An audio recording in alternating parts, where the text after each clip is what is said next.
ปลูกบนยอดดอยภูผาเด่นไม้หงเด่นเป็นแป้ใหญ่เกี่ยวไม้ใบงามไม้ดอกนั้นชูช่อล้อลมอยู่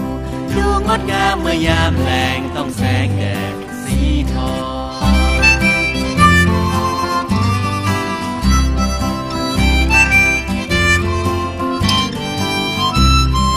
มวลไม้งามน้ำยังรินบ่มีสิ้นบ่มีสางมีไม้งามมีน้ำใจได้จุ่มเย็นเป็นป้อนใหญ่ฝากแนบยิงอิงหัวใจถึงแดนไกลและแดนไกลสุดใสงามผู้ยามเมื่องามยิ่งเหลืองามใด